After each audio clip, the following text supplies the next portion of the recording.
The views and opinions expressed on this program are not those of Norfolk State University or WNSB-FM. Thank you for listening.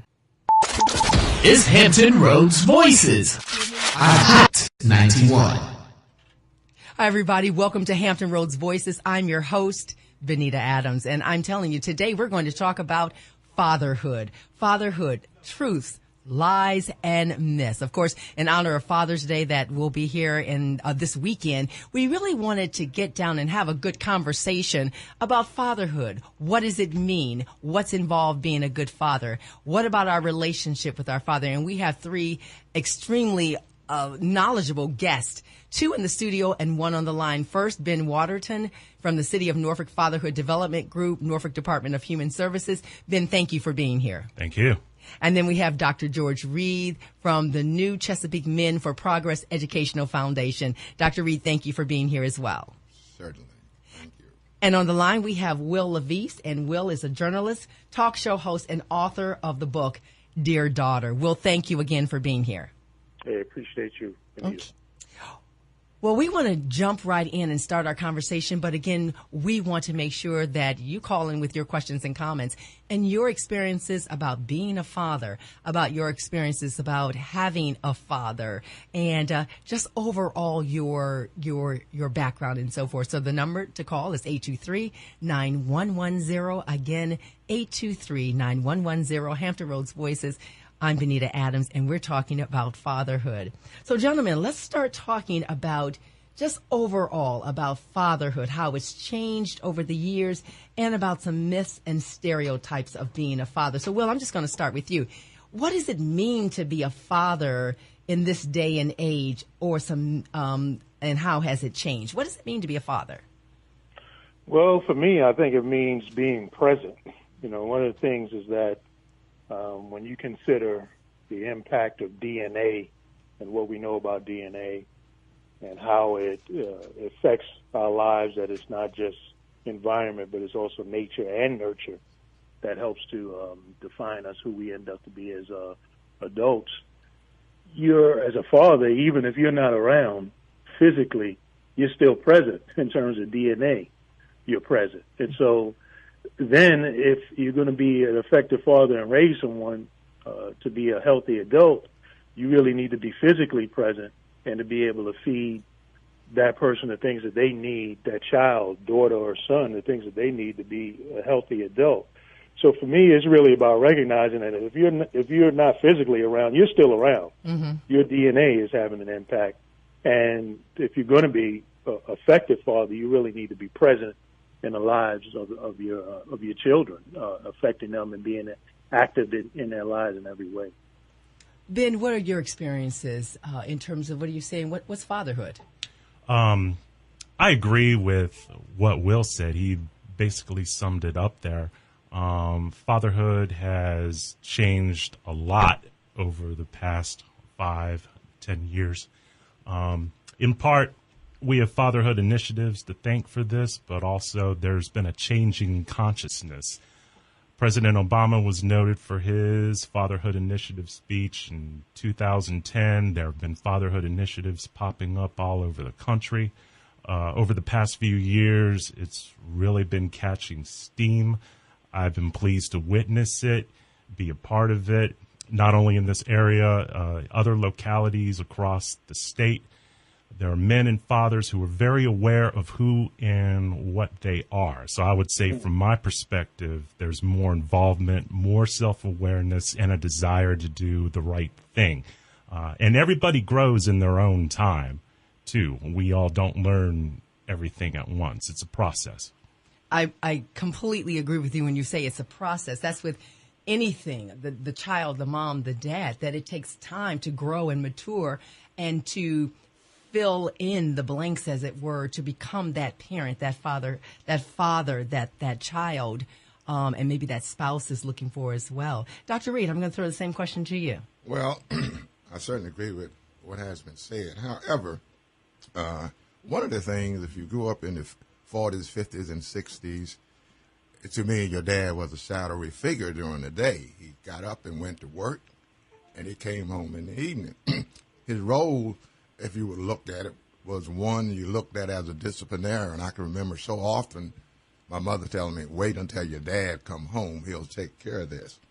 Today, fathers have changed to a more nurturing role for their children as well as everyone else.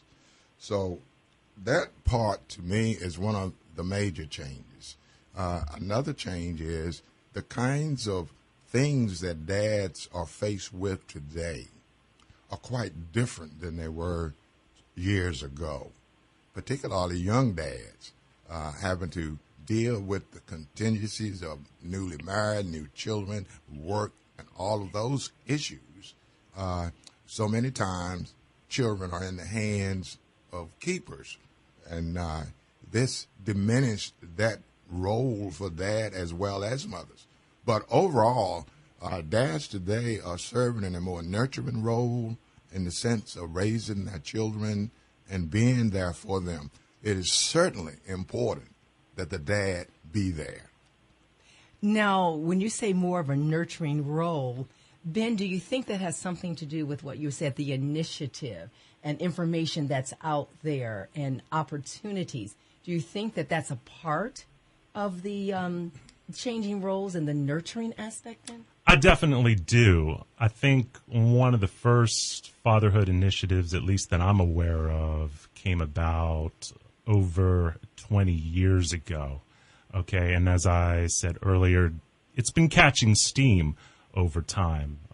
Men and dads are becoming more aware of themselves as men, as fathers, as nurturers. Okay, I agree with what George just said a little while ago about the father being a shadow during the day, and I was subject to that myself. Some things change, some things remain the same, but there's definitely across the board more awareness. Awareness, I like that. And Will, you're talking about being present, whether it's if that child has never met his father through DNA, simply because he's connected by DNA or he physically was there. But do you think that makes the difference in terms of the relationship that a person has had with their own father, how that affects the relationship that he has with his children, whether his father was present, if he was or was not there, does that affect how he interacts with his own children? Oh, absolutely. I mean, I think one, like what I mentioned about DNA, we know that, you're programming. When people say, hey, he's just like his father, he rubs his face just like his father does, or he has certain characteristics, a lot of times that's DNA, or in terms of environment, if you're present and you're there and you're involved with your children, you're modeling fatherhood, they're going to see that because, again, we know that children listen more to what you do and actually what they see you doing rather than what you're saying to them. Right. So if you're modeling it, you're going to have a better shot of being able to model positive fatherhood when you become a father yourself. But even if you haven't had your father around, if there's another positive role model or something that somewhere else that you can tap into and you can emulate, you can become that better father or that great father that even you didn't have yourself. Absolutely. And our callers make Yeah, Dr. Reed.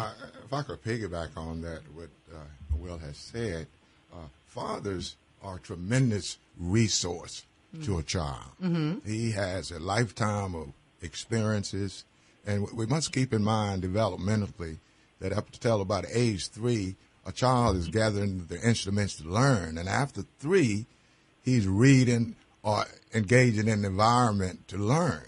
It is important, at least at that stage, that a father be there to share the kinds of things to help that child develop either as a boy or as a girl as well.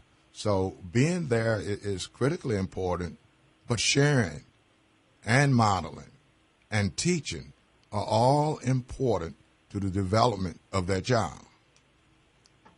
And what, Will, you're saying also is if that father isn't there, as Dr. Reed said, to teach and share and model and so forth, again, having someone step into the father role.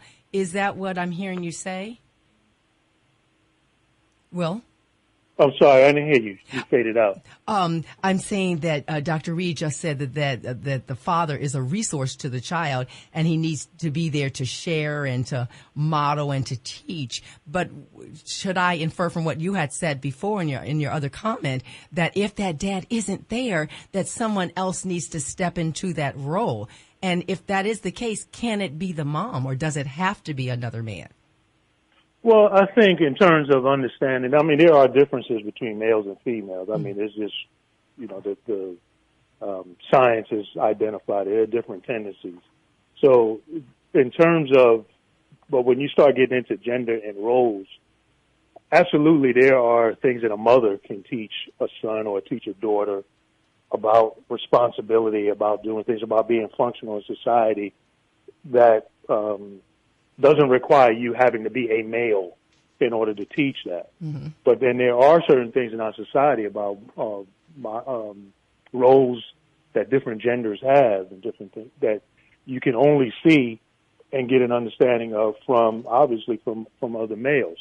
But I think one of the big changes that has happened is as women have got more and had more of the opportunities to really fully explore all their possibilities career-wise, you have more women in the workplace. That has had an impact on changing roles, and I think has also helped to put men in a position to understanding that there's nothing wrong with being more so-called nurturing, and that nurturing model that we typically have put on women as being the sole ones who do that. So I think as jobs have changed and opportunities have been more in play for women, people outside of the home, I think all of those different types of roles that anybody is able to participate in if they're a human being, you can learn that from a male or a female. But there's definitely differences between us, and you're only going to get certain things from modeling a male. Absolutely. Now, callers, 823-9110. We're talking about fatherhood, truths, lies, myths. Was your father involved with your life? If no, how has that affected you in your life with your children? Do you think that fathers need to be more involved in their father's life? And does a man have to, if a man didn't have a father, can he be a good father? Call in with your questions and comments and your experiences. 823-9110, 823-9110. This is Hampton Roads Voices Hot 91. Is Hampton Roads Voices Hot 91. Welcome back, everybody, to Hampton Roads Voices. Today we're talking about fatherhood, truths, lies, and myths. 823-9110. We want to hear from you. Let's reintroduce our guests. We have on the phone Will Levice, journalist, talk show host, and author of Dear Daughter. Will, again, thank you for being here. Thank you. Dr. George Reed from the New Chesapeake Men for Progress Educational Foundation. Dr. Reed, thank you again. Thank you. And then we have Ben Waterton, City of Norfolk Fatherhood Development Group, Norfolk Department of Human Services. Thanks so much, Ben. Hello, Hampton Roads. We have some callers on the line, and we want to jump right into their questions. Caller, what is your name, please, and where are you calling from? Hello? Yes. May I have your name and what city are you calling from? Yes, my name is Angel. I'm calling from Virginia Beach. Okay. What's your question or comment? Well, my comment was in regards to how it can impact the child's life with the father not being actively involved. Mm-hmm. And I would have to agree with that. My situation, my father was not actively involved, and I believe, and him and I have discussed this now, we have a better relationship. But before that, I realized that by him not being actively involved in my life, I would not have gotten involved in bad relationships with men and very unhealthy. Your first impression with a role model is a male figure, and that should be your father, which really a daughter needs their father as well as the mother. But that father that's in her life actively and is positive will cause her to find that man that's just like her father in a very positive, fulfilling way. So I believe that I never would have gotten in my bad relationships had my father been actively in my life, because it is very important that parents play their part. But the daughter needs her father just as well as the son needs a mother. Absolutely. Will, what do you think? Will, what do you think about what Angel is saying? She perhaps wouldn't have gotten into certain relationships had she had a relationship with her dad. Oh, I think Angel is very much on point. I mean, she basically just broke down my book, Dear Daughter, Dad's Marriage Advice on Love, Pain, Healing, and the Law. I mean, the reason why I wrote that book, as you know, Benita, is because I discovered that after 21 years of marriage, that my daughter was not my biological daughter. Mm-hmm. And, I mean, it was extremely painful for both of us. But what God showed me was that you got to get to the root cause of why that happened. And the root cause was that I was married to a woman who had a dysfunctional relationship with her father. Mm. And so she made a lot of reckless and not sound decisions that led to what? Led to actually passing that pain on to her daughter. Mm.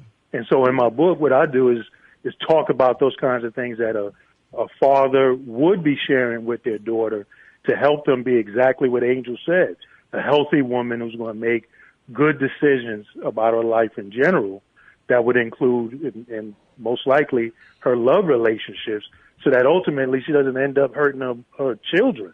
And that's what's unfortunately happening over and over and over again in our communities, is that you got hurt people going around hurting other people.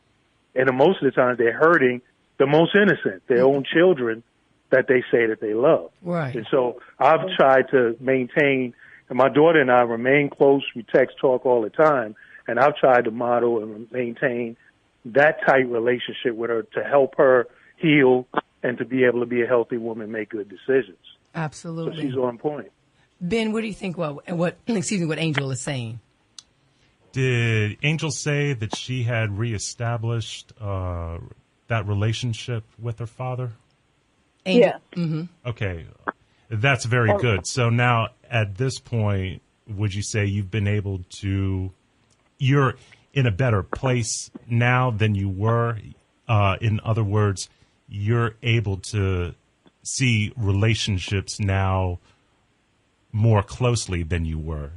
Yes, sir. Before. I can Okay. say, yeah, because there were red flags, and now that I can see those red flags a lot more prevalent than I could back then. You know, you think that love is shown by just gifts and saying I'm not going to do it again and I'm sorry. That's not enough.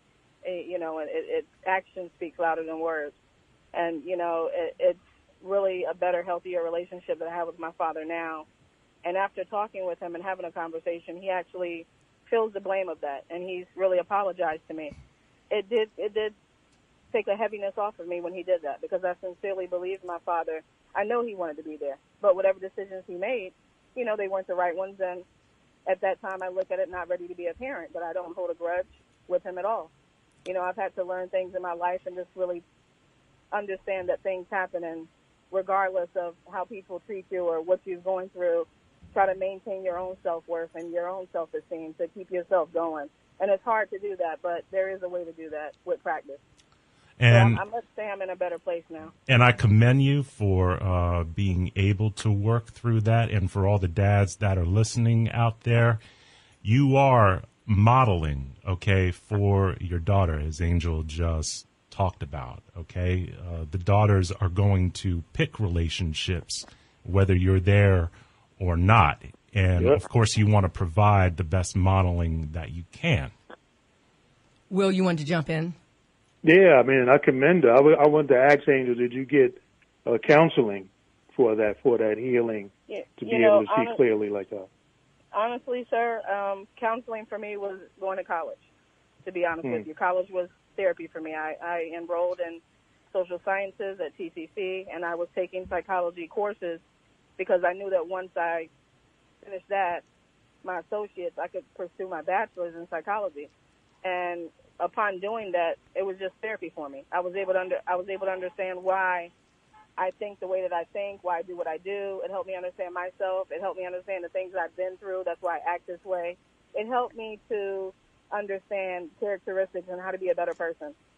And really understanding not just other people, but yourself. So I took psychology for myself, not just to understand other people.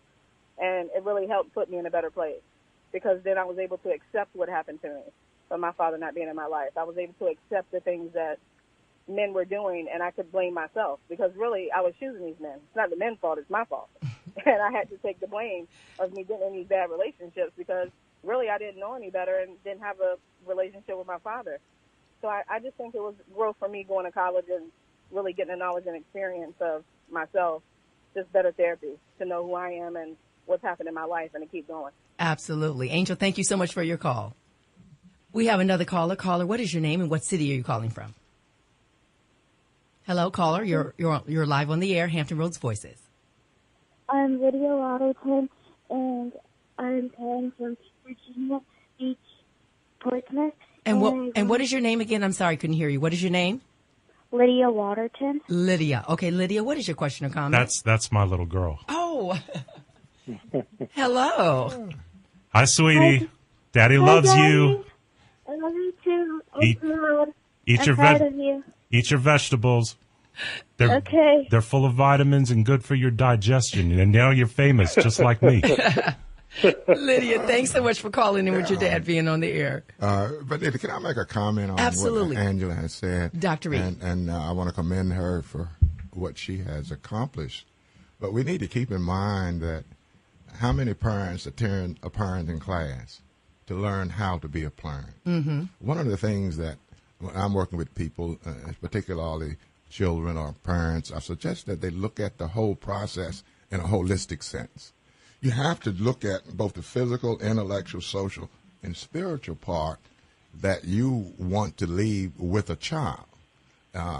As today, as I mentioned earlier, a dad being in the home, he needs to look at it in the sense of these major areas as to what I want to impact in a positive way to help that child developmentally, as well as his whole relationship with his family. Mm-hmm. Okay, physically, today when we talk about change in this generation X and Y, we see fathers in the park pushing the kids with strollers, taking them to baseball games. You know, those are physical things, but they're emotional things and psychological things. Also, that parents need to know. Parents should become their first teacher of many things as well. So being involved, being there for that child, and parent, as Angela said, she had to go to school to learn those things. Oh, yeah, absolutely. Okay. However, how many parents are going to be like Angela, go to school and take a course in psychology to learn how to do this? And we should have, and somewhere before you get married, before you do this, you ought to have a parenting class if you're going to have children. I tell you, we have another caller. Thank you, Dr. Reed. We have another caller. Caller, what is your name and where are you calling from? Angela said she had to go. My name is Pierre. Sierra. Can you turn your radio down just a little bit? Your name is what? I'm sorry. My name is Pierre. Oh, Pierre. And what city are you calling from, Pierre? I'm calling from Norfolk, Virginia. Okay. Pierre, what's your question or comment? I just had a comment because I was listening to it, so I had to call in. But I listened to everything, which it was real knowledgeable. I actually had my father in my life, but just speaking out, I heard a lot of things about people saying decision making in from fathers to themselves to the other parent, and I just wanted to just touch on the fact that this whole situation I feel like is way bigger than somebody's decision making and the things that people do, because I know that there's like silent things going on that's shooting situations at people, and it affects people and they have no idea what is going on. And people might instinctively feel that something is wrong, but because of the technical nature of the silent weapon, which I call it, people can't express their feelings in a rational way or handle problems with intelligence. Therefore, they don't know how to cry out for help, and they don't know how to associate with others to defend themselves against it. And I'm saying all this to say is that a lot of things that happen to people in situations, a lot of it has to do is just with the setup. And I know I'm kind of talking around the bush, but I'm hoping that I can help somebody out with what I'm saying, because a lot of things is not really placed on the individual person. Some things is just the way it is. It's no different from how laws are set up. There are stop signs. You have to stop at the stoplight, and that's just the way things is. So because of the way things are set up, it affects people's lives. It affects households. It affects children. And a lot of times it may not be the father's decision all the time to not be there. Right. And I'm a father myself. You know what I'm saying? Mm-hmm. So, I just wanted to touch on that and,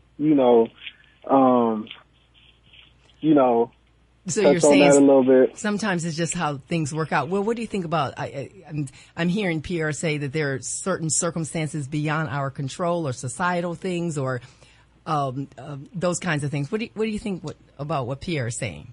Yeah, he has a point. I mean, it goes back to what I said earlier about nature and nurture. Right. That it's both environment and it's both what we come. It has to do with biology. It has to do with you as an individual. Everybody comes onto this planet with a certain spirit, a certain kind of mindset, a certain temperament, but then it's also environment. And what he's speaking to is the environmental part. So it's not either one or the other.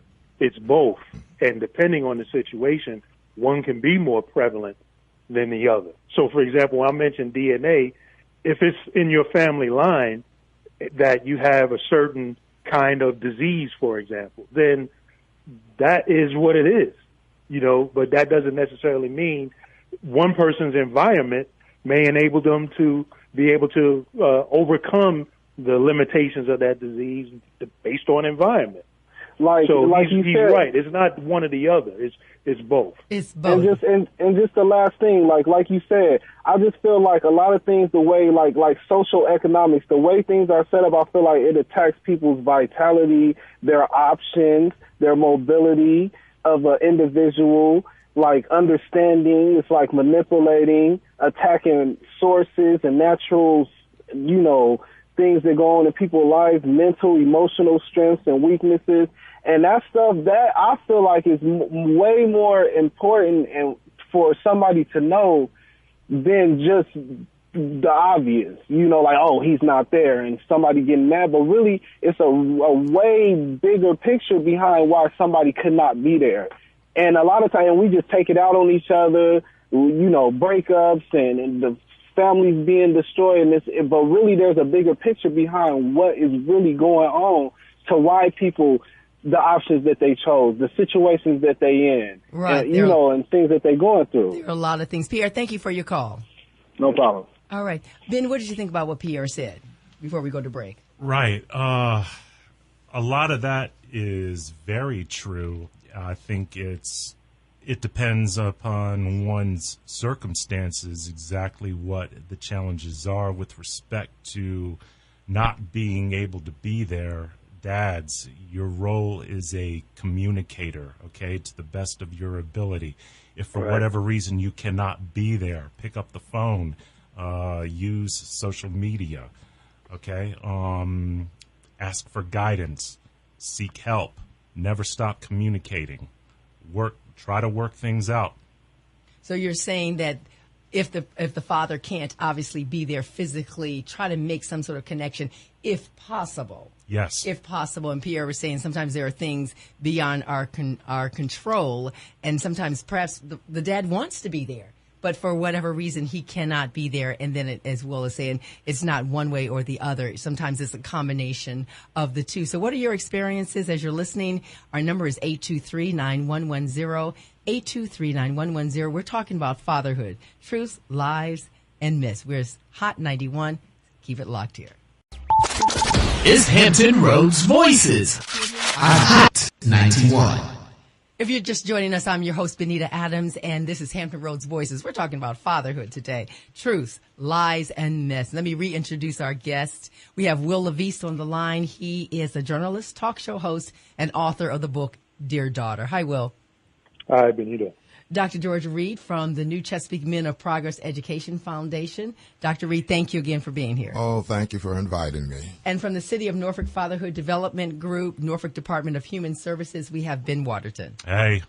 Okay, so when we left, we were talking about circumstances. Sometimes dads want to be there, sometimes they can't because of a lot of different things that are happening right now. And Will, we started talking about your experience with your daughter. Can you pick up on that story? Because I want to talk about how you mended a relationship with your daughter. So go ahead and jump back in with your story.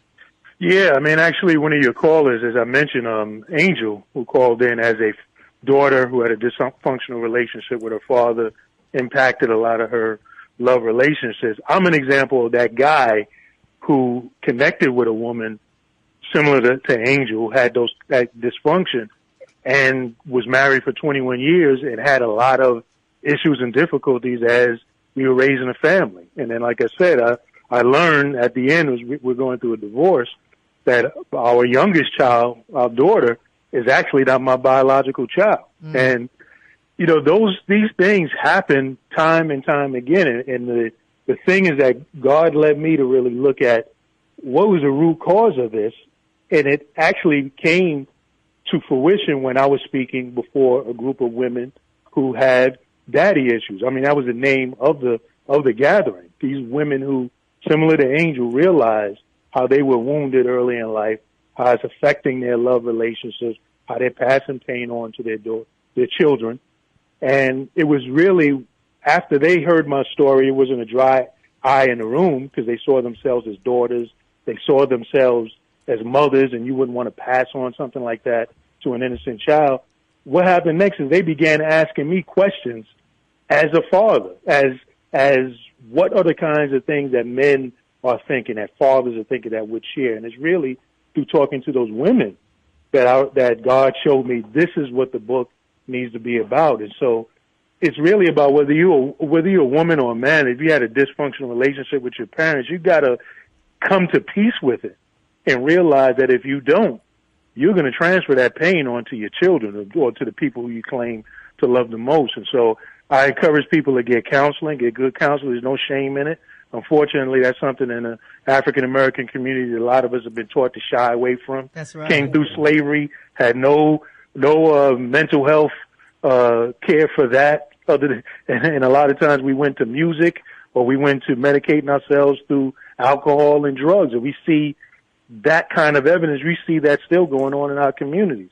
So I encourage people to get counseling. I got it. I got counseling in a big way, in a big reason, so that I can learn the things I needed to do to help my daughter to heal. And she went from being a daddy's girl who had no problems thinking that she would have any issues with her father to learning that I'm not a biological father and looking at me and saying, who is this man? Mm-hmm. And so can you imagine being 21 years old and having to go through that, as difficult as it is as a 21-year-old woman trying to figure out life, to be hit with something like that? Right. I mean, it absolutely rocked her world.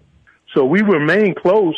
We shed tears and made a decision that we were going to hold on to each other and move forward. And that's really what you have to do, because love goes beyond biology, fatherhood, motherhood. It goes beyond biology and all of those things. You've got to be committed to your children, to the innocent ones. And you do. And you have to, as you said, you have to make a commitment, and you have to go past whatever the issue is, whatever the situation is. That we had one of our callers who, as you mentioned, she was talking about her relationship with her dad that caused her to have some very bad romantic and love relationships. So we do, especially in the African American community, we have to say, look, I know this is the way it is. This is what I was born into, but I'm going to get past that. So we got a couple of callers on the line. Caller, what is your name, please, and what city you're calling from? I'm sorry, what did you say your name was, and what city are you calling from? Reginald from Virginia Beach. Okay, Reginald, what is your question or comment? Comment as far as staying in touch with our kids. Okay. To me, there are no excuses for us doing those things. We have to stay in touch with our kids. I had a situation, married 20 years.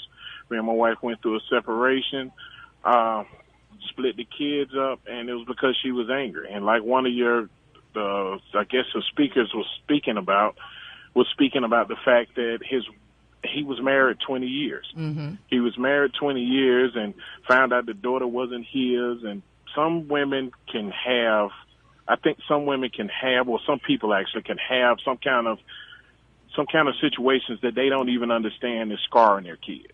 Counseling is something huge, and they're right. In the black community, we do not have counseling for some reason, and we should. But if they don't know that they're damaging their kids, or they don't have that clue for that, how do you get people to understand that? As far as reaching out to our kids, my kids were in Alabama, and the whole time they was in Alabama, I had one rule. We had to speak to each other every day. It didn't have to be a long conversation. I just need to hear your voice, and I need to hear you say I love you, and I just want them to know I love them.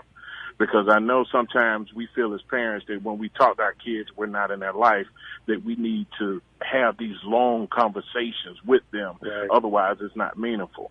But I really do feel just letting them know every day, hey, look, your dad's here. I love you. Go ahead and play your video games or go back outside, whatever you was doing. Just before you go to bed, make sure you speak to me and I speak to you so that we know. And I think that's very important for us. So I think as far as reaching out to our kids, there really is no excuses for us, especially when we call ourselves men. If you're a man, you will make a way for it. That's the way I was raised from my father, and maybe that's something we're missing from other relationships or whatever. It's that acknowledgement from your fathers. So, I mean, thank you guys for this show. I am really impressed with this. I wish we had more opportunities of men fellowship, because that's what got me on the right path, is actually following through a church where we met every Monday for men fellowship.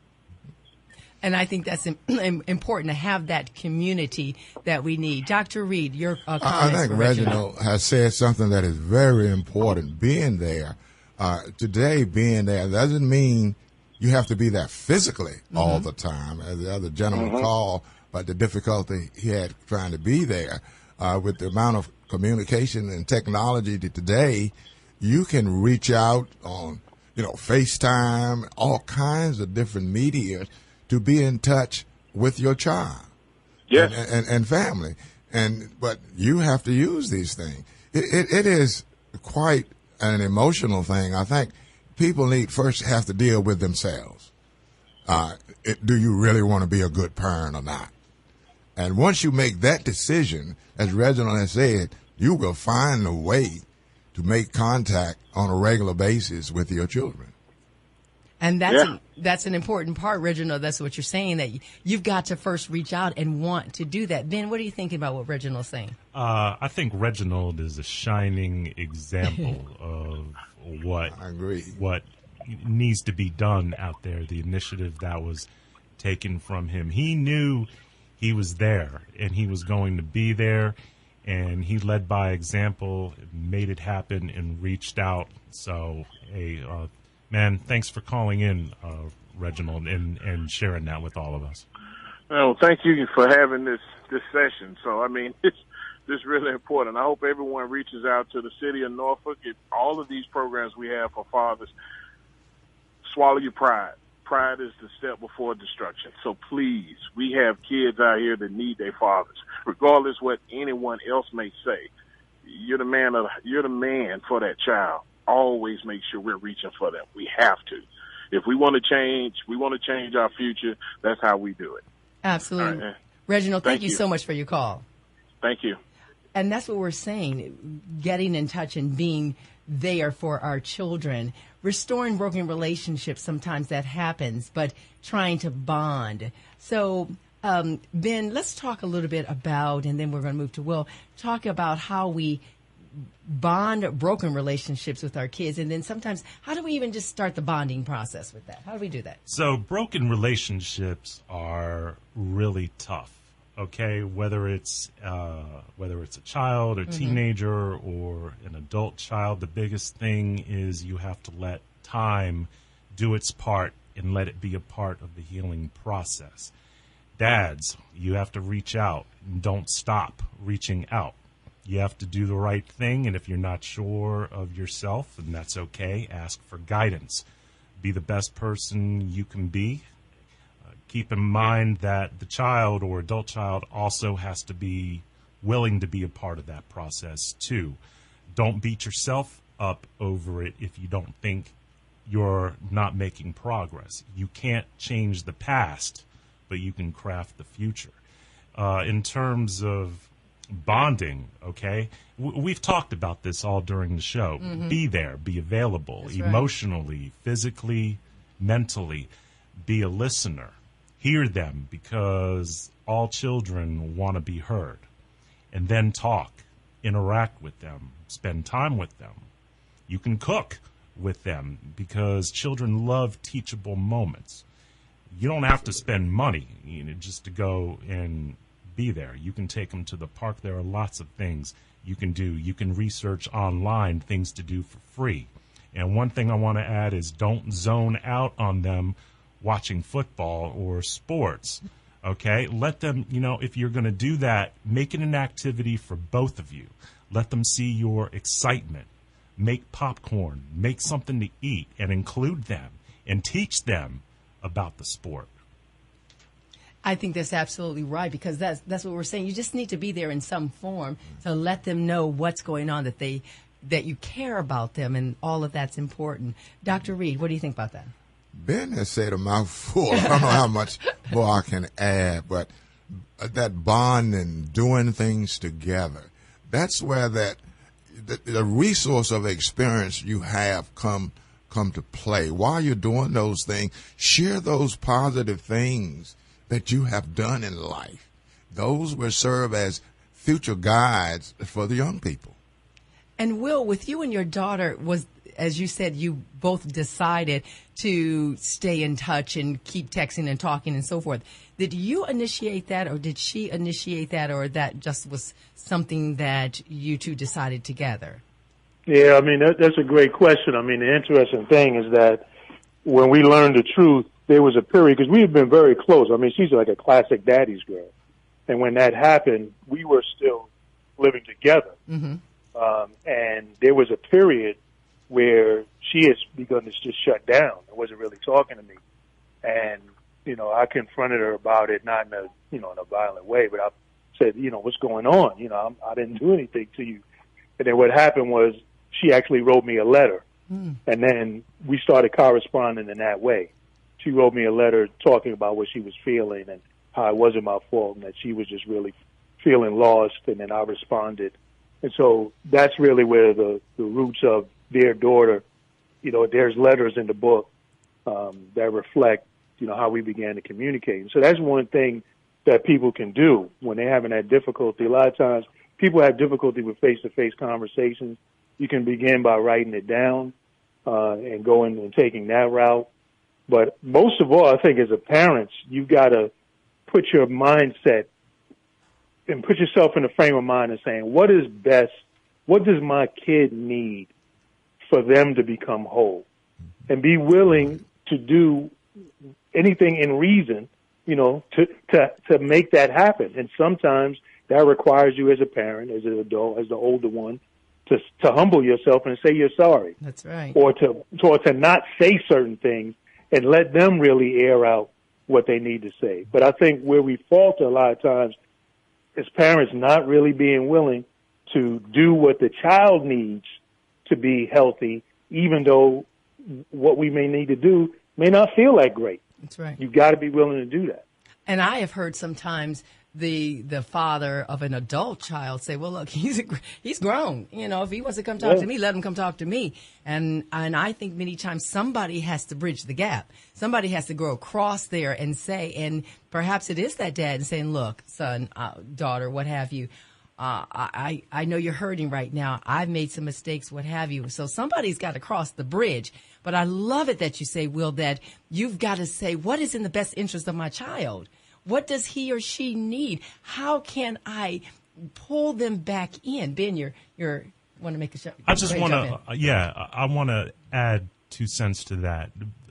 It's very humbling for a parent, not just a father here, but, for a parent, well, especially a father, because that's what we're talking about. But to know when you've made a mistake and to say that you are sorry, okay? Because you're constantly being looked up to as the person with all the answers. We don't have all the answers, okay? So being able to know yourself and know when you mess up and know when you should apologize to that child, or when you know you've messed up. That's gonna speak huge, about you, and your child is gonna love you all the more for it. Absolutely. Yeah, and I wanted to just jump in quick. That's a great point, because a lot of times we think as parents to say you're sorry is a sign of weakness. No, it's actually a sign of strength that you're able to humble yourself, be confident that you're still the parent, you're still the adult, if the child is younger or minor. And if it's an adult situation, that, look, we're adults now, I know I'm still the parent, but hey, wrong is wrong. And it's empowering to the child, because we all know as adults that you still have that same dynamic with your parent, your older parent. My dad is 93 years old. There's still certain ways I won't talk in front of him. That's right. There's still certain things I'm not going to do in front of him. But I know that I'm a man and an adult, and I've owned homes and done all these things.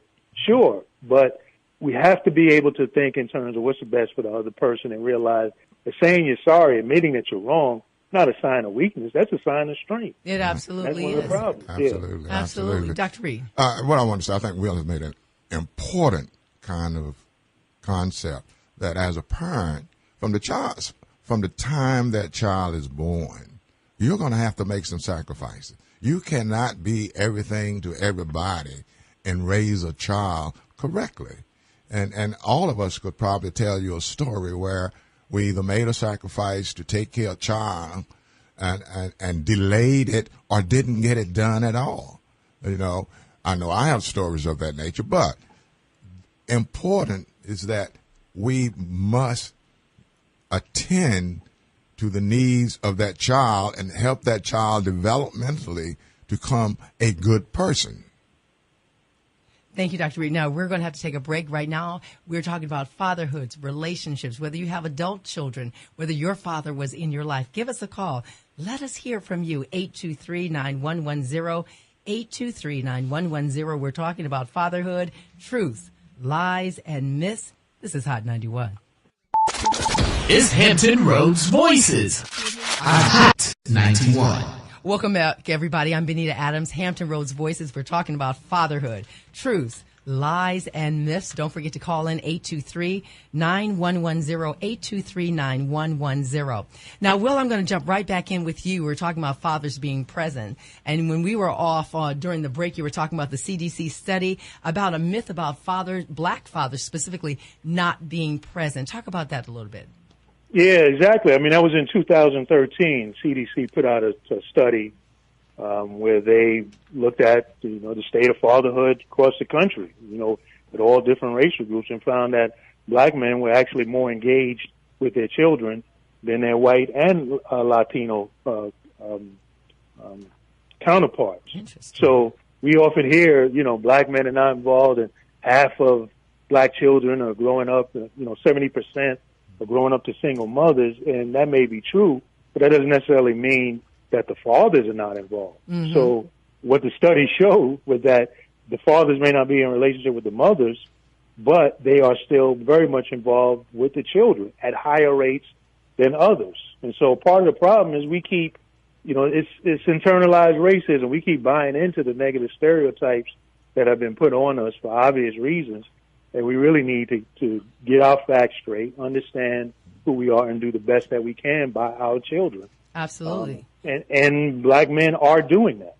And stop perpetuating the myth and passing it on. It's like, you black men, you ain't never there, and this and that and that. And so that is critical that you say that they are there. And we had mentioned, both Ben and George were talking about, and you as well, because of technology that's out there, we can be involved. And one of our callers talked about that. His children are in a different state. He's here in the Hampton Roads area, and yet he talks to his children or makes some sort of contact with his children every day. So that is possible. And then you said, of course, with your daughter, you all are texting, talking all the time. Now, Will, I know you have to run, but tell us how we can either contact you or where we can get your book. Great. Appreciate it. Dear Daughter, Dad's Marriage Advice on Love, Pain, Healing, and the Law. It's available in all online bookstores, Amazon, Barnes & Noble, so forth, at my website, willaviste.com, and I'm also on Facebook. And again, I think it's a great read for Father's Days for men and women. We'll get a lot out of the book, but particularly it was written targeting women who have had dysfunctional relationships with their fathers to help them to become healthy. And my daughter loves the book. I wouldn't have written it. I wouldn't have done it if it was going to harm her. And she gave me one of the best compliments. She said, in reading the book, she was hearing my voice, hearing me talking to her. And it's and it's a quick read. It reads actually, it's a nonfiction, but it actually reads, like a screenplay or like a novel. I have a lot of different stories and scenarios in there, and people will not be disappointed. It says, "Dear daughter, Dad's marriage advice on love, pain, healing, and the law." And that law part is very important. Very important. Absolutely, absolutely. Well, we will definitely have you back again because we want to really talk about that law part, because there are some things that men need to hear in terms of paternity, in terms of custody, in terms of those kinds of things. Yeah. So it's a lot, and I understand that. Stay out of court. Stay out of court. Don't go to court. I wish I had heard that. Don't go into court in Norfolk. Don't go into Norfolk District Court at all when it comes to this. You're in trouble there. Will Levis, thank you, journalist, talk show host, and author of Dear Daughter. Will, thanks so much for being here. All right. Appreciate you all. Thank you. Bye-bye. Take care. All right. Again, we're talking about fatherhood, some of the myths. And that's so interesting, Ben and Dr. Reed, how Will said in the CDC study that Black fathers specifically are involved in their children's lives, and yet we perhaps think otherwise. Dr. Reed, comments on that, please. Well, one of the myths that I think exists out there that I heard quite often when I'm out, that fathers are dispensable. There's a notion out there because we have so many single mother-headed homes. You heard women sometimes often say, I can do bad all by myself. And sometimes that is true. But, and that is based on the belief that fathers are not needed to help me or to help to raise my children. And I think, given all the things that have been said here today, to see how the presence of that father affects the development of that child, we need to get rid of that notion that we as fathers are dispensable in that sense. Ben. So in doing the City of Norfolk Fatherhood Development Group, I've been doing it about 5 years now, a little bit over than that. I can say that a large number of the participants are African American. They're not only from Norfolk, they're from all over the area. But from what I've seen, they're actively involved. And if they're not, they are taking steps moving toward that.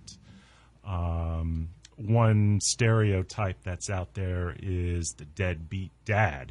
Can't get a job, don't have any money, don't care, irresponsible, not available. It isn't all that. It's just that they may not have the knowledge or don't know where to find the guidance to help meet these challenges. There's another thing that I could say is they're also very interested. Will, before he left, talked a little bit, or we talked a little bit about the legal perspective.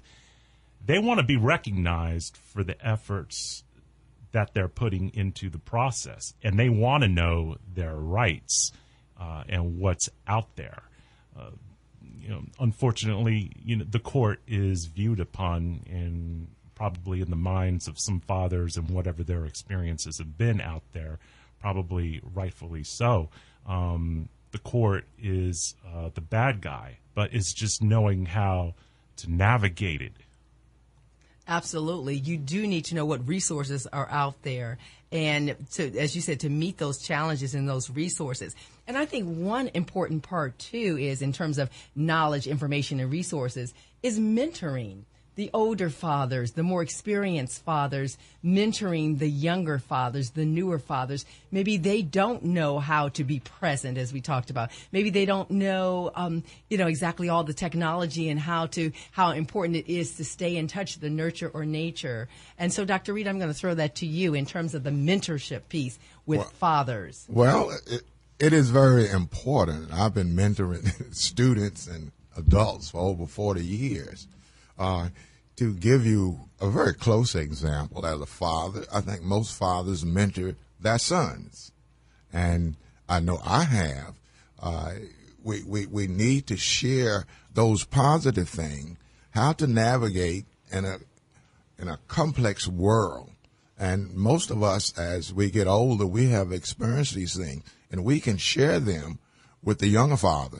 Given the fact that today that most men become fathers somewhere between 20 and 25 in a lot of cases, and some of them even get married. Now, they're just out of college somewhere. What do they know about being a father? So they tend to look for the older father, normally within their family or out in the community. And there's a dearth of mentors or fathers out in the community that a person is going to seek because they're strangers. Mm-hmm. So typically they stay within their family or extended family and seek advice and guidance from the older fathers. Absolutely. And so I'm asking our callers, what are your experiences with your father? Was your father there? Is your father in your life, in your relationship with him? What is that like? Are you an experienced father, an older father, maybe a grandfather, and you are mentoring and teaching and training younger fathers? What is your experience with that? 823-9110, 823-9110. Ben, what do you think about the mentorship piece? I think that as far as mentorship and being role models, I think some of this depends upon the relationship that the elder father had with the younger father. I've met some grandfathers out there who were genuinely interested, actively involved with how those relationships are unfolding with their family.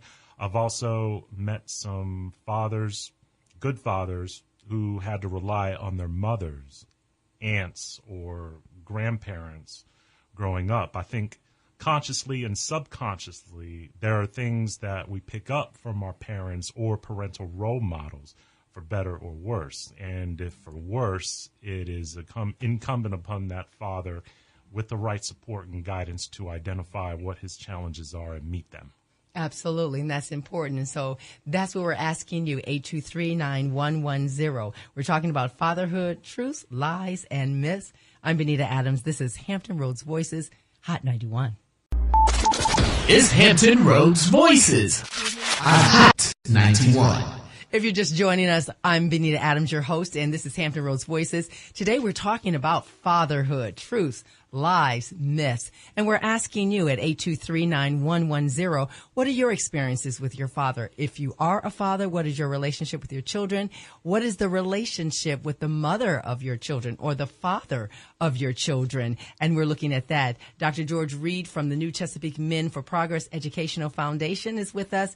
And also Ben Waterton, City of Norfolk Fatherhood Development Group, Norfolk Department of Human Services. And we had on the line earlier Will Levis. He is an author of Dear Daughter, a conversation about marriage and love that he wrote because of a situation in his own life with his own daughter. We have a couple of callers on the line. Let's go ahead and hear what you have to say. You're live on the air. What is your name and what city are you calling from, please? Hi, I'm Monique. I'm calling from Virginia Beach. Okay, Monique. I wanted to just put a brief message out there. One, I'm a Norfolk State alumni, and yay. I am just so happy to say that all my fellow alumnus that I went to school with, the guys that I started school with, were boys, and that I've graduated. I've seen through Instagram and other social media networks that they are awesome fathers. I watched them grow from boys and turn into great men and turn into great fathers, and they're doing such a good job being in all their children's life. And I wanted just to put out there, it's not really all the dad's fault all the time. Mm-hmm. I wanted to put out there that there's a lot of women that are holding kids as ransom, and I don't like that. I'm an educator, and I see it a lot, and it hurts the children. I watch kids all the time go through, figuring out their days of the week, when they have to see their dad, when they have to see their mom, remembering which day is what and who they have to do what with. My sister is going through a tumultuous divorce, and it's just really bad because no one sees the fact that the kids are losing in this whole situation. Mm-hmm. When the parents are fighting and mom doesn't like dad, and because she doesn't like dad, then she tells the kids not to like dad. I'm a single mother, but my daughter has my father, who is an awesome dad in her life, who is her awesome grandfather. My sister's married, and her husband has been an awesome uncle dad to my daughter. My brothers have been there to be a great role model where her father didn't want to step up.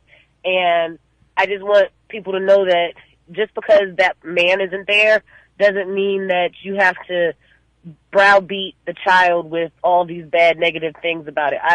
From her birth to age 15 where she is now, I have never said a bad word about her father. Her feelings, how she feels about him now, is what she has grown to learn herself. Well, These Monique, are all of the... Monique, as a single mom, how do you think, at least from your vantage point, a father can establish a working relationship with the mother of his children if she's not his wife? It just takes communication. I tried that with her father. He didn't want to go in that direction. It was more so of a control situation. If it wasn't for me, if it wasn't for me, she wouldn't know his side of the family. And I never wanted her to have just a one-sided family, right. you know? And I don't believe children should do that. You know, I don't believe children should have one-sided family. I just know my mom's family. That's not a good thing because you have two parents, you have two sides of the family. And families should not just side with their son and say, hey, you know, this woman's no good, and since you don't like her, I don't like her or the kid. That's not cool. Because there's a child being hurt at the end. And there's children that come along later with another marriage or another woman, and then they don't know their siblings. And that's horrible because then later on, you're out there and you run into somebody and you don't know, you know? And it's just really bad. At the end of the day, all I just really wanted to say and let people know is that you have to think about the child first and put all of the petty adult stuff in the back burner. That's right. Because at the end of the day, the child needs to know that their parents are there for them through whatever. And now my 15-year-old doesn't have her father in her life because he doesn't want to be there. And she knows that. And her feelings that she comes up with it is from her. That's all the things that she's come up with herself. So I just wish people would take time and think and consider the children and all of this before they take that step and say, I'm going to be a parent, or I'm going to be a single mom, or I'm going to be a single dad. That child first. Monique, thank you so much for your call. You're welcome. You guys have a great evening. Okay. Happy Father's Day to all the panel as well. Thank you. And go Spartans. Yeah. Dr. Reed. Go Spartans. All right. I think Monique has said something that is probably more prevalent than we think with mothers who will hold children hostage because either they're mad with the father for some reason because he didn't marry them, or because he was cheating on them, and they become bitter and will not let the father see that child or even financially support that child. That is more prevalent, I think, in our society than we think. And these mothers need to step back and as my wife would say, face reality. The reality is this child needs to grow up to be a healthy person and a benefit to herself or himself as well as society. And we can do that by just getting rid of some of our bitter hate and what have you. Absolutely. Ben, your thoughts on what Monique was saying in terms of holding that child hostage and thinking it should be the child's best interest first? Well, I want to thank Monique for that validating, gratifying, very cool phone call, okay? Because I touched upon this earlier. We, as fathers, just want to be recognized for our efforts, okay? We're touching upon a national issue here, unfortunately, with mom as barrier. Okay, I've seen it a lot. I've heard about it a lot. There's still, we still have a long way to go before we make progress down there. And I hope it's not that long. I couldn't sum it up any better than Monique and the perspective she offered. But I mean, again, if I can just put in my 2 cents, let the child and the father have that relationship if they can. If they can, yes. Absolutely. All right, we have another caller on the line. Caller, what is your name and what city are you calling from? You're live on the air. My name's Jeff, and I'm from Norfolk. Okay, Jeff, what's your question or comment? Well, my comment goes right along with the conversation of, fathers wanting to be more involved, but the mothers, preventing that involvement. And we got to think more about what that means to the child and the impression that you're making on that child on what a father is in their life, So, I mean, I couldn't have said it better than some of the previous callers there, and I'm experiencing that myself. You want to be more involved, but then, the mother feels that the child is a tool that can be used to twist your emotions, and instead, that child is going to end up feeling abandoned by one of their parents. And they got to take that into consideration. Now, Jeff, what do you think then, and what have you done to try to establish a working relationship with your child's mom? All right. So I tried to do, because, on the spot communication was a hassle and it felt burdensome to both parties. We try to do scheduled communications of, hey, we're going to call on Tuesdays and Thursdays and get updates. And, she turned that into ignoring the calls and not answering the calls and just not communicating whatsoever. And then, trying to get more visitation with the kids. And she's like, well, you're not establishing a relationship with the children, so therefore you can't have more visitation. What sense does that make? Right. If you're preventing the phone calls and then you're preventing more visitation, then how are you supposed to establish more of a relationship with the child? Right. And I think she's erring on the side of hoping that I just end up giving up, but that's not happening. That is not happening. Well, I'm glad to hear that. Ben, what do you think about what Jeff is saying? Oh, man. This is where the problem of pettiness comes in, okay? Catfighting, if I can call it that. And, God, that is just so unfortunate because the kids are the ones who end up suffering because, in whatever case, if it's the dad or if it's the mom or if it's the mom and the dad, then, oh, God, you're just not going to get anywhere. And, I hear about this a lot. Parents just need to get their stuff together and take a look at themselves in the mirror and see what they can fix about themselves. And for others, that's going to be a longer process than a shorter one. Yeah. Jeff, we so appreciate. I can kind of hear some frustration in your voice. So, and I know there are a lot of men out there in the exact same situation. So I so much appreciate your call. And Jeff, thank you so much. All right, thank you. Have a great day. So Jeff says he wants more time. He's tried to establish communication with his children's mom. What are some legal things perhaps he can do, or what are some rights that fathers have? So many times we think, oh, it's just the mom. It's just the mom. She has all the rights. She holds all the cards. But what are some things that the father can do, perhaps even legally? So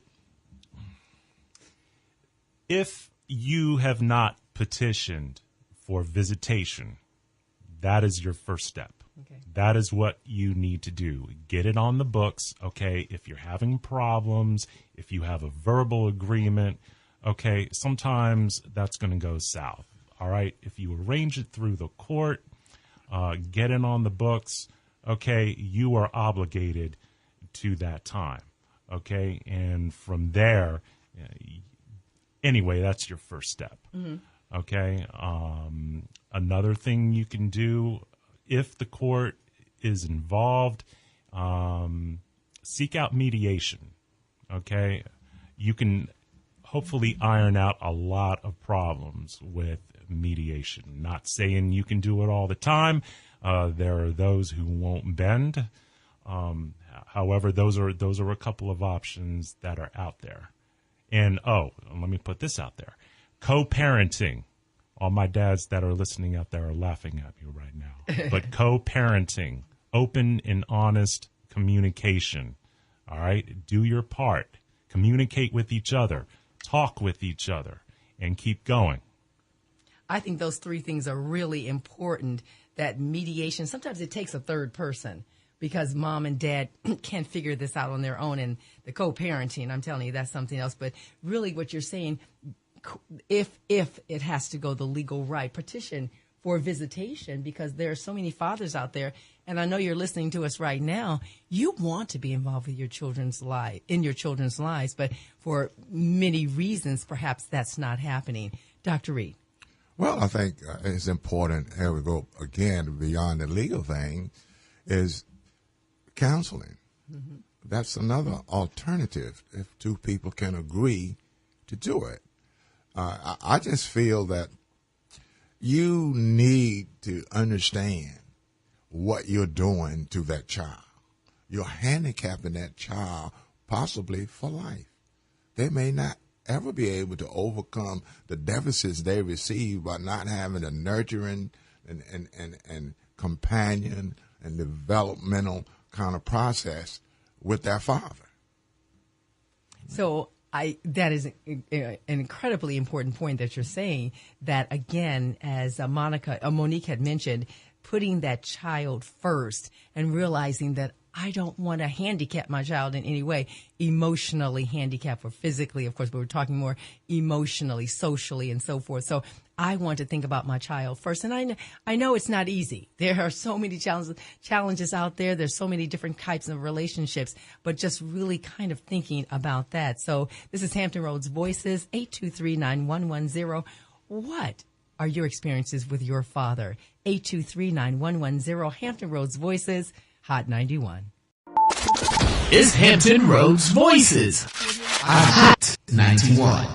Welcome back to Hampton Roads Voices. We've had a lively discussion, more than a lively discussion, but I should say an enlightening discussion about fatherhood, the myths, the truths, the lies out there about fatherhood. And we know that men want to be involved. Many men want to be involved in the lives of their children. So we have talked about all kinds of things involved with fatherhood. Now we want to talk a little bit about how to have that conversation, how to have that narrative to start that in terms of changing fathers, especially fathers in the African American community. Ben, so how do we start that conversation and that narrative about change? So from my perspective, or the perspective of fatherhood across the board, there have been steps in the right direction. It takes cooperation and teamwork from everyone involved. Fathers, professionals, volunteers, organizations. They just need more. Dads just need more people to see that they're trying and approach them with an open mind. And dads, you need to let your actions speak for you. But overall, it's changing, and I can't wait to see what the next few years are going to bring. Now, you're with the City of Norfolk Fatherhood Development Group. Tell us a little bit about that. So the Fatherhood Development Group provides dads with support in parenting education. The primary goal of the group is to provide them with a safe, supportive environment where they're able to openly discuss the challenges of fatherhood, gain insight into the importance of their role in the development of their children, and empower them to attain skills that promote self-sufficiency. Some of the things we'll touch upon is understanding children's needs, understanding the child support system. There we go. We haven't talked about that. Male-female relationships and dealing with stress, something that inhibits all of us. Absolutely. I call that life. So you're going to be talking about some life things. And, of course, Dr. Reed, what do you think? How do we get this conversation started? We've started it, I think. Now, how do we continue the narrative? I think we have to continue to talk about it. But organizations, we have a lot of nonprofits. We can sponsor Fatherhood's Forum to explain, to go over, to educate, and to let people know that there are people out in the community and organizations that are there who can provide some guidance to them on that journey to being a good father. All right. And tell us a little bit about the new Chesapeake Men for Progress Educational Foundation. Yes, the New Chesapeake Men for Progress is an outgrowth of the Chesapeake Men for Progress, which started in the 60s when Chesapeake was developing as a city. In 2010, we created a foundation to serve black males. And at this point, we have provided over $119,000 in scholarships to black males going on to institutions of higher learning. But we also, as men from all walks of life and profession, we serve as a resource for these students if they need help in counseling or what have you. We also support another organization that annually sponsor a youth conference, and these youth conference is for young males in our city. Our focus is on black males, of course, but it's open to all males in that sense. And we try to teach these kids, things where they can go through life in a positive way. We focus on black males for a reason, because nationwide, only about 60% of black males graduate from high school, and in our state, only 75%. We see this as a critical issue, and most of our efforts will be focused on how to uplift, educate, get these young black males on their way to being successful citizens. So, Dr. Reed, because we originally and earlier had talked about the mentorship piece, men mentoring men coaching and taking the hands of younger men. I'm seeing that in this organization, the Educational Foundation, I'm seeing that plays a part of that. We think it plays a big part. And I think we can see and will see visible results. We are in the process now of following up on these students who have gone to college. But we're also men in the community. We are sensitive to problems. We work with school board, city council, whomever, to improve how things function in terms of the way we educate our black males and black kids in Chesapeake. Absolutely. And Ben, when men come to you and with the Fatherhood Development Group, what are they looking for? What are they asking you? Oh, man, everything. There's so much knowledge out there to give and to seek, okay? And that's changing all the time. I think it's circumstantial upon what your strengths are and what your challenges are and meeting them, but proudly I can say that there are a number of guys who have completed this group years ago, and I'm still in touch with them. As I remind them, just because you complete a fatherhood class or a parenting group doesn't mean that you're not going to continue to have challenges down the road. You're going to change. Your children are going to change. They're going to mature. So you're going to have new challenges. So it never stops. Absolutely. Now, how can they get in contact with you? Okay. So my direct phone number, get your pens and paper out there, guys. I can be reached at 757-664-6143. Okay. There is also a website you can check out, which is www.norfolk.gov/fathers. There's a little bit of information there about the group. If you're interested in coming, we'd love to have you. Our next group kicks off July the 11th. Absolutely. And Dr. Reed? You can contact me at 757-650-0174. You can contact the foundation. I recommend you just type in the New Chesapeake Men for Progress Education. It will be the first thing that will pop up. But the website is THENCPMEDUF.org. Absolutely. So again, we have been talking about fatherhood. Dr. George Reed, the New Chesapeake Men for Progress Educational Foundation. Thank you, sir, for being with us today. And Ben Waterton, City of Norfolk Fatherhood Development Group, Norfolk Department of Human Services. Thank you so much, Ben, for being here with us today. Thank you. It was awesome. And earlier we heard from Will Levice, journalist, talk show host, and author of Dear Daughter, about his experiences with his daughter. And we, of course, have heard from you. Always call in 823-9110. We are always here for you to hear your concerns, to hear what's on your heart, what's on your mind. We want to talk about things that affect you in our Hampton Roads community and the community at large. I'm your host, Benita Adams, and you can contact me, Benita at BenitaAdams.com or bkadams@nsu.edu. Hampton Roads Voices, hearing from you. It's really been a great conversation today. The views and opinions expressed on this program are not those of Norfolk State University or WNSB FM. Thank you for listening.